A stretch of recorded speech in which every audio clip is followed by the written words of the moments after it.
দেখেন এটা হচ্ছে একটা আমার মামু হচ্ছে যে এখানে জাল দিয়ে আছে বড় মাছের, কিন্তু বড় মাছ তো লাগছে না, কপাল খারাপ। আরে বাপরে গাইস, পুঁটি দেখো।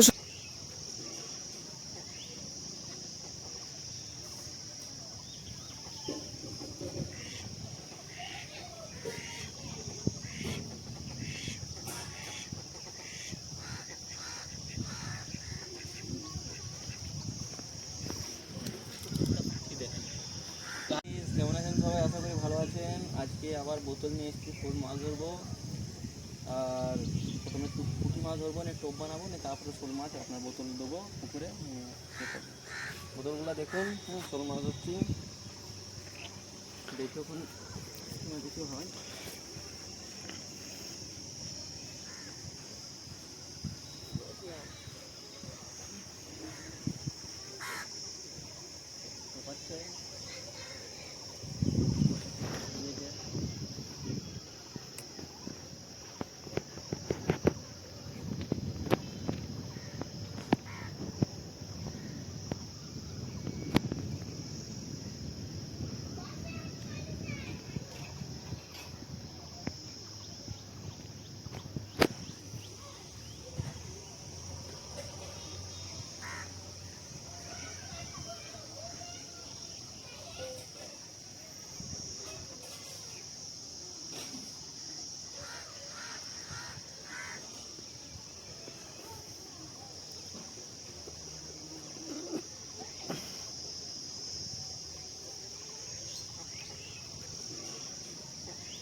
গাইস পুঁটিটা দেখুন, এবার চালা পুঁটি।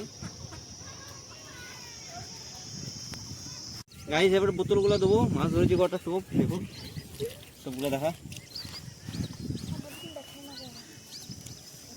টোপ ধরেছি কটা,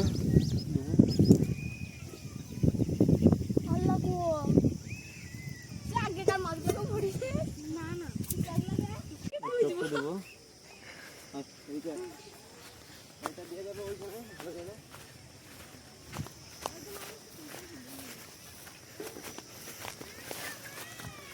এখানে জায়গাটা দেখছি ভালো, এই জায়গাটা সাপ আছে, এখানে দেবো। আছে তো এখানে।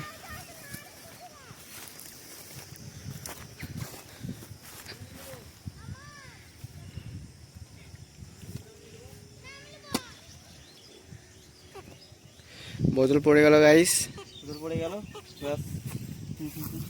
দেখেন এটা হচ্ছে একটা আমার মামু হচ্ছে যে এখানে জাল দিয়ে আছে বড় মাছের, কিন্তু বড় মাছ তো লাগছে না, কপাল খারাপ। আরে বাপরে গাইস, পুঁটি দেখো শুধু কত লেগেছে গাইস, কিন্তু এক ধারে লেগেছে গাইস, বড় দুঃখের কথা। খাল দিকে বা গাইস পুঁটি ছিল না, অসুবিধা নাই কোনো, যতগুলো পেঁয়াজ হয় অনেক, 1 কেজি 2 কেজি হবে গাইস, পুঁটির সাইজ ভালো আছে।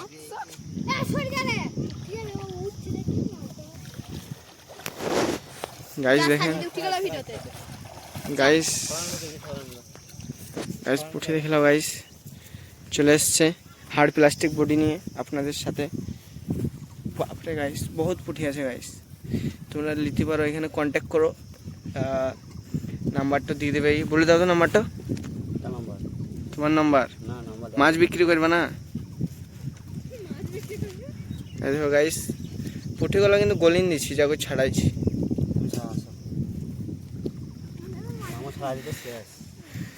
গাইস ভালো মাছ ধরতে পারে এই ছেলেটা, তোমাদের যদি পুকুর মুকুর থাকে একে নিয়ে যেতে পারেন। ভালো মাছ ধরার পদ্ধতি জানে, বগু ধরতে পারে, ডাবুক ধরতে পারে, সব কিছু পারে। এ হচ্ছে দেশি মানুষ, গ্রামের হ্যাকার বটেই, মাছের হ্যাকার, মানে সে কি বলে না, কেওট লোক।